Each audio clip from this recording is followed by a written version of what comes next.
Public health के कर्मचारी थे, उन सब को लेकर के चर्चा हुई है,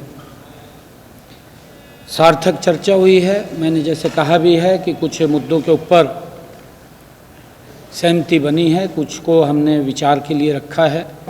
आज भारतीय मजदूर संघ के जो पदाधिकारी हैं उनके साथ आज कुछ विषयों के ऊपर चर्चा हुई है। उनकी कुछ मांगें थी,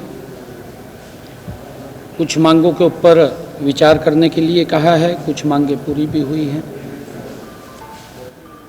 उसके ऊपर सार्थक चर्चा उनसे हुई है।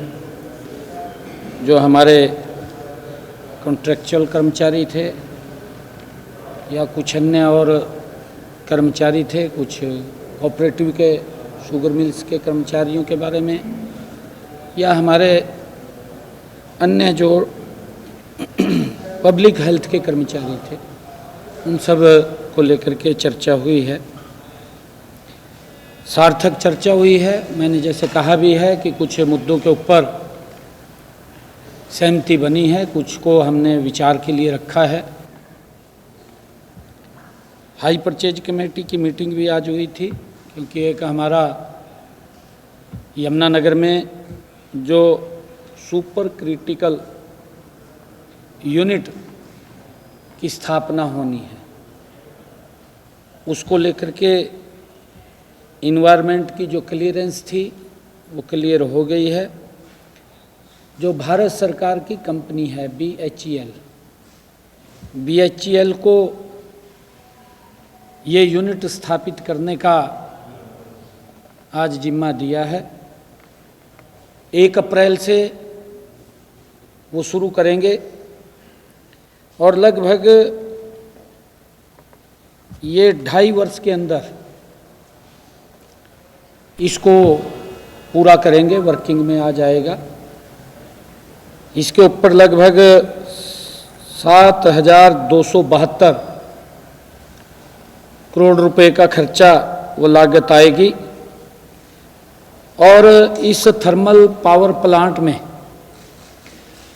800 मेगावाट जो कोयला आधारित बिजली का उत्पादन होगा, आज उसको मंजूरी दी गई है। और अभी जो बेमौसमी बरसात हुई है,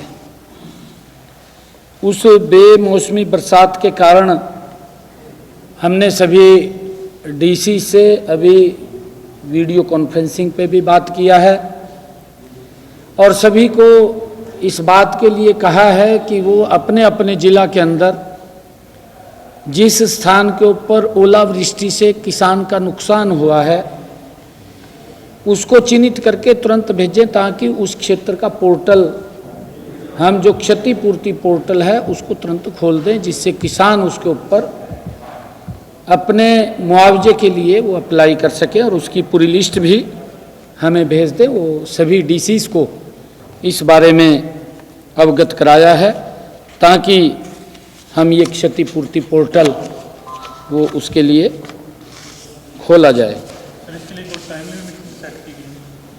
हाँ, उसके लिए हमने कहा है कि आप तुरंत ही कल तक हमें सारी जानकारी अवेलेबल करा दें और उसके बाद ये क्षतिपूर्ति पोर्टल हम खोलेंगे। मुझे बताओ। दखल के मुद्दे पर कल भूपेंद्र हुड्डा कह रहे थे, बड़ा आरोप जो है सरकार के ऊपर लगाया है। अब हमेशा किसी तरीके से जो है दखल होती रहती है, हर बात पर लीक और दखल जो है सरकार में। नहीं, देखिए, आपके 2 विषय आपने कहे हैं। पेपर लीक का आपने कहा है, ये पेपर लीक नहीं है, पेपर आउट हुआ है। एक सेंटर से पेपर आउट हुआ है, किसी बच्चे ने पेपर बाहर दिया, उसका व्हाट्सएप बाहर चला गया और इस बात को हमने गंभीरता से लिया है। आज इसको लेकर के हमने बैठक में उच्च अधिकारियों में बैठ करके चर्चा की है। सभी DCs SPs को भी इसके लिए निर्देशित किया है और हमने ये कहा है कि सरकार की जो क्रेडिबिलिटी है उसके ऊपर कोई सवालिया निशान नहीं होना चाहिए। अगर किसी ने गलत किसी के क्षेत्र के अंदर हुआ है, हमने उसको भी गंभीरता से लिया है और उसके अंदर हमने जो संज्ञान लिया है, हमने कार्रवाई की है। सरकारी स्कूलों के 4 इन्विजिलेटर्स और प्राइवेट स्कूल के 1 इन्विजिलेटर्स के खिलाफ एफआईआर दर्ज कराई है, जिनमें सरकारी स्कूल के गोपाल दत्त, शौकत अली, रकमुद्दीन, प्रीति रानी, प्राइवेट स्कूल की ममता, चारों सरकारी स्कूल के इन्विजिलेटर्स को निलंबित कर दिया है। ये उसके ऊपर हमने कार्रवाई की है। और हमने 2 सेंटर सुपरवाइजर बड़ी कार्रवाई की है। 2 सेंटर सुपरवाइजर संजीव कुमार, सत्यनारायण को भी निलंबित किया है, क्योंकि उनकी जिम्मेवारी है। और इन मामलों में विभिन्न केंद्रों पर नकल करवाने अथवा पेपर परीक्षा केंद्र से बाहर निकलने के आरोप में अभी तक 4 बाहरी व्यक्तियों और 8 जो बच्चे थे पेपर दे रहे थे, उनके खिलाफ भी कार्रवाई एफआईआर दर्ज हुई है। इस मामले की जांच जारी है। हमने कहा है कि इसकी और डीपली जांच करें।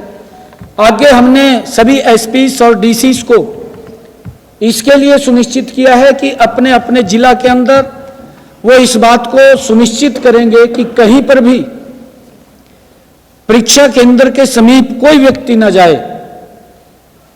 500 मीटर की दूरी से बाहर व्यक्ति रहे। अगर कहीं पर भी इस प्रकार की शिकायत मिलती है तो उसका जिम्मेवार वहां का प्रशासन होगा। और उस बात को ध्यान में रखते हुए हमने जहां पर यह काम हुआ है, उसमें हमने अभी तक 25 पुलिस अधिकारियों व कर्मचारी उसमें दोषी हमें मिले हैं, जो हमारी प्राथमिक जांच थी। सभी 25 पुलिस अधिकारियों व कर्मचारियों को सस्पेंड करने के आदेश दिए गए हैं कि उनको तुरंत प्रभाव से सस्पेंड किया जाए, जिसमें 4 डीएसपी हैं और 3 एसएचओ शामिल हैं। उनके टेरिटरी के अंदर इस प्रकार का घटनाक्रम हुआ है। सरकार ने इसको सख्ताई से लिया है, क्योंकि इसके ऊपर हमारी सरकार 0 टॉलरेंस के ऊपर काम कर रही है और हम इस प्रकार की कोई भी बात को बर्दाश्त नहीं करेंगे।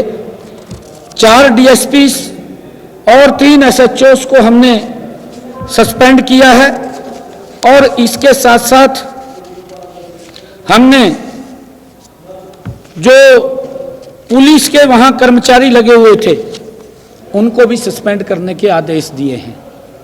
और इसके साथ साथ हमने जो मैंने बताया है कि वहां पर जो परीक्षक जो लगे हुए थे, सेंटर सुपरवाइजर या वहां पर जो इन्विजिलेटर्स जो लगे हुए थे, उनके ऊपर भी सख्त कार्रवाई हमने की है।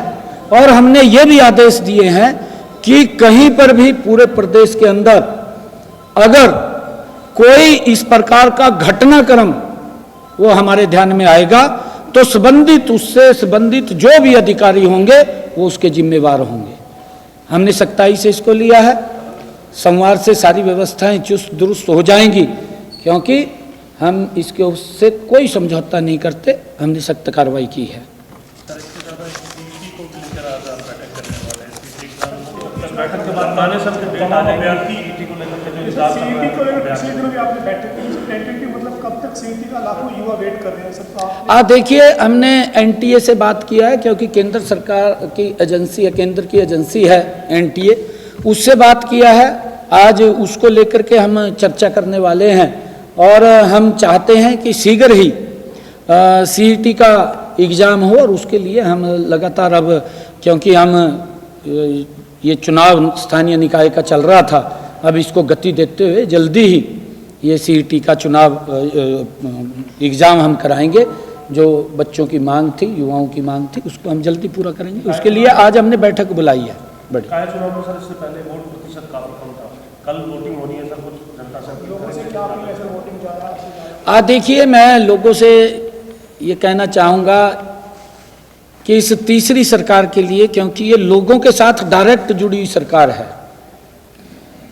उनके जो काम होते हैं छोटे काम है, कोई गली का है, नाली का है, पानी का है, बिजली का है, सफाई का है, सफाई के साथ साथ अन्य और कोई प्लाट से संबंधित काम है, कॉलोनी से संबंधित काम है, ऐसे छोटे छोटे काम इस सरकार के माध्यम से लोगों के होते हैं।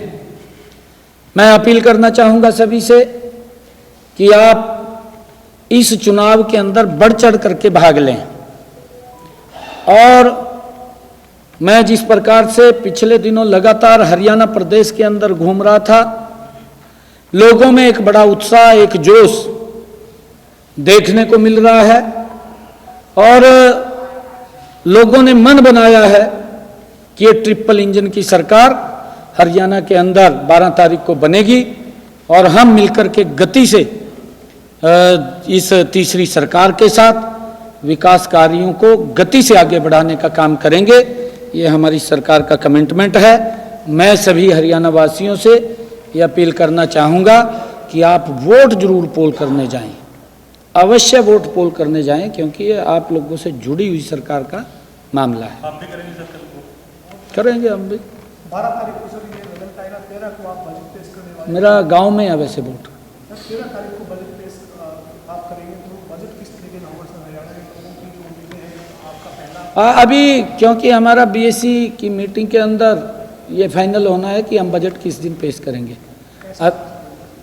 बजट हमने, क्योंकि हरियाणा प्रदेश के अलग अलग वर्गों से और पहली बार हमने पोर्टल बना करके लोगों के सुझाव भी लिए हैं। हर हरियाणा के लोगों के महत्वपूर्ण सुझाव हमारे पास आए हैं। लगभग 9,5-10 हज़ार पोर्टल के ऊपर सुझाव आए हैं। हमने युवाओं के बीच में जाकर के उनके सुझाव लिए गए, हमने स्टार्टअप के बीच में जाकर के सुझाव लिए हैं, हमने महिला उद्यमी से सुझाव लिए हैं, हमने जो महिला जनप्रतिनिधि है उनसे सुझाव लिए हैं, हमने जो सेल्फ हेल्प ग्रुप की हमारी बहनें हैं उनसे सुझाव लिए हैं, हमने जो नमो ड्रोन दीदी है उनसे सुझाव लिए हैं, हमने जो टेक्सटाइल इंडस्ट्री के लोग हैं उनसे सुझाव लिए हैं, हमने जो इंडस्ट्रीज के लोग हैं उनसे सुझाव लिए हैं, हमने सीए से सुझाव लिए हैं क्योंकि वो भी इसके अंदर जुड़े हुए हैं, हमने जो हमारे ऑर्गेनिक खेती करने वाले, प्राकृतिक खेती करने वाले हमारे एफपीओज और हमारे एग्रीकल्चरिस्ट, ऐसे जो प्रमुख लोग हैं, वह वैज्ञानिक हैं, उनसे भी हमने सुझाव आमंत्रित किए हैं। बहुत सारे वर्गों से हमने सुझाव लिए हैं। 3 तारीख को हमने हमारे हरियाणा के जो विधायकगण हैं उनके साथ भी हमने बैठना है प्री बजट को लेकर के, और 3 तारीख को हम विधायकों से भी सुझाव आमंत्रित करेंगे, उनके भी सुझाव हमारे पास आएंगे। तो उन सब को इस बजट के अंदर समाहित करके ये हरियाणा प्रदेश के 2 करोड़ 80 लाख लोगों की आकांक्षाओं अपेक्षाओं का बजट होगा। हमारी आदरणीय मोदी जी के नेतृत्व के अंदर नॉन स्टॉप ये तीसरी सरकार का ये पहला बजट होगा और ये हरियाणा की अपेक्षाओं आकांक्षाओं के ऊपर खरा उतरेगा। हमारी कर्जा बढ़ रहा है सरकार का, कुछ कर्जा कम हो, इसकी मैनेजमेंट होगी इस बजट के अंदर, किस तरीके से इसको कम किया जाएगा? सरकार कर्ज का बोझ बढ़ रहा है। नहीं, देखिए ऐसा नहीं है। अगर हम अदर स्टेट्स को देखें, हम अपनी लिमिट से बाहर नहीं हैं बिल्कुल भी। और अगर आप देखेंगे 2014 के पहले का हरियाणा, 2025 का हरियाणा, जमीन आसमान का अंतर है। हुड्डा साहब तो ये चाहते हैं कि पुराने वाले ज़माने में भी लोग उसी एक बीड़ी सी गली में चलते रहा। अब तो सड़कें चौड़ी होगी हैं, पहले तो टाइट थी बहुत, वो सोचते नहीं थे भी इनको चौड़ा करना है। अब लोगों के रास्ते भी सरल हो रहे हैं, लोगों को सुविधाएं मिल रही हैं। हर प्रकार की सुविधा आज लोगों तक पहुंचाने का जो हमारी सरकार का कमिटमेंट है। समान रूप से हरियाणा प्रदेश का विकास, किसी क्षेत्र की अनदेखी नहीं है। हर क्षेत्र के अंदर समान रूप से विकास और गति से विकास, ये पिछले 10 वर्षों के अंदर हमारी सरकार ने सुनिश्चित किया है।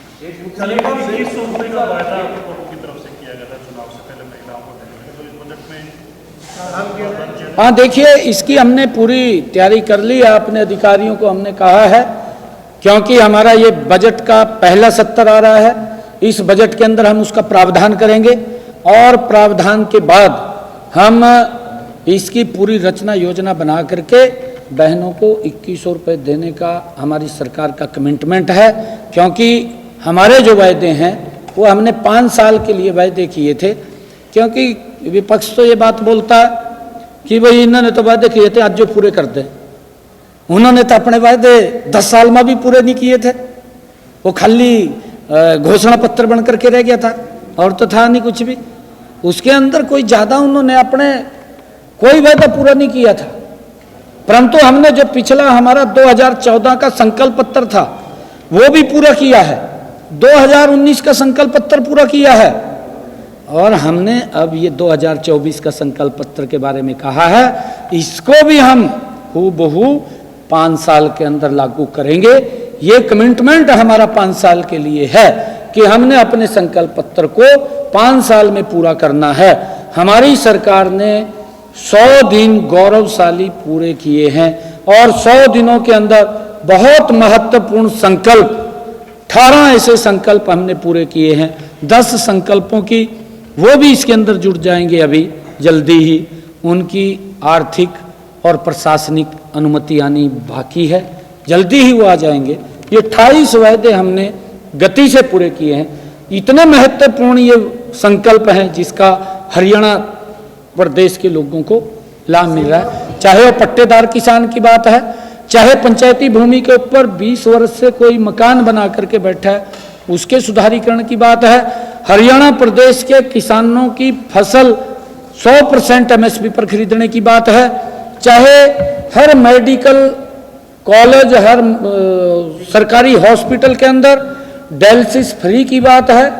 लगातार हमारी सरकार ने, चाहे 25,000 युवाओं को बिना पर्ची बिना खर्ची के रोजगार देने की बात है, हमारी सरकार ने गति से काम किया है और इसमें जो हमने संकल्प पत्र में वायदे किए थे वो भी गति से हम पूरे कर रहे हैं। यूनिवर्सिटीज को लेकर जो है कांग्रेस आरोप लगाती है, क्या उनका कहना है कि 23 यूनिवर्सिटी सरकारी यूनिवर्सिटी हैं जिसमें एक सिर्फ राई यूनिवर्सिटी को सरकार ग्रांट दे रही है, बाकियों को जो है लोन के रूप में पैसा दिया जा रहा है। तो इसमें क्या है स्थिति है सर इस टाइम यूनिवर्सिटी की, या क्या प्रक्रिया के रूप में जो है यूनिवर्सिटीज को पैसा देगा? नहीं, देखिए, ये ऐसा विषय नहीं है। सॉफ्ट लोन के ऊपर अगर दे रहे हैं तो उसमें दिक्कत क्या है? कांग्रेस को तो कोई दिक्कत नहीं होनी चाहिए, काम चला रहे हैं उनका।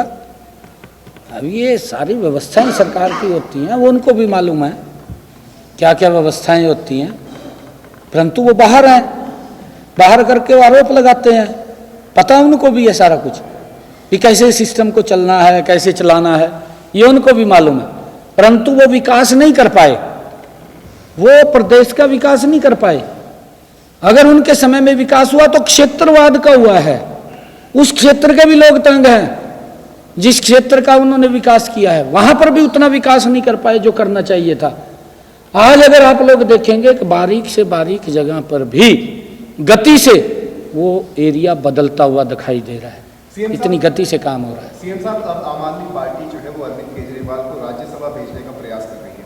किस तरीके से देखते हैं आम आदमी पार्टी के और अरविंद केजरीवाल के इस फैसले को? भेज देना चाहिए जल्दी से। उसका ऑप्शन क्या है ये बता पहला मेरे पास।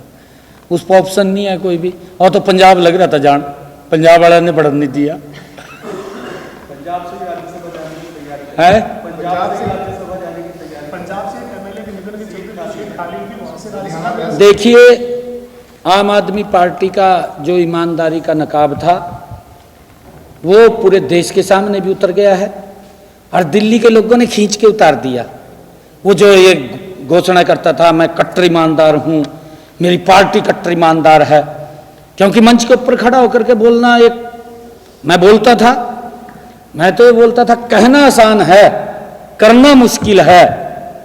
अब केजरीवाल को तो ये था अभी मेरा तो राज्य हूँ, मैं तो जाता नहीं हूँ, परंतु जिस प्रकार से ईमानदारी की आड़ में कुछ और चेहरा था और किस प्रकार से वहां की दिल्ली के लोगों को प्रताड़ित किया, किस प्रकार से वहां सुविधाओं से वंचित किया, यही स्थिति पंजाब में है।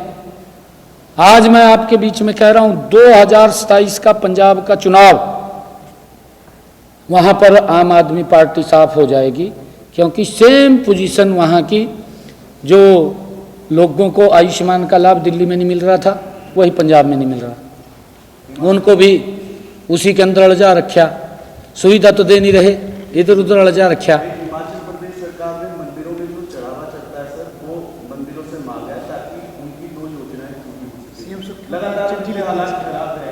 सभी डीसी हिमाचल की कांग्रेस की सरकार ने इसलिए फैसला किया।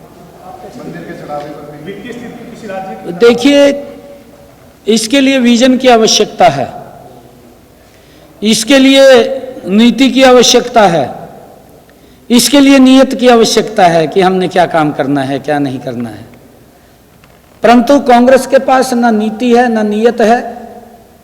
जब नीति नियत नहीं है तो फिर कैसे काम होगा? फिर तो इधर उधर झांकना पड़ेगा।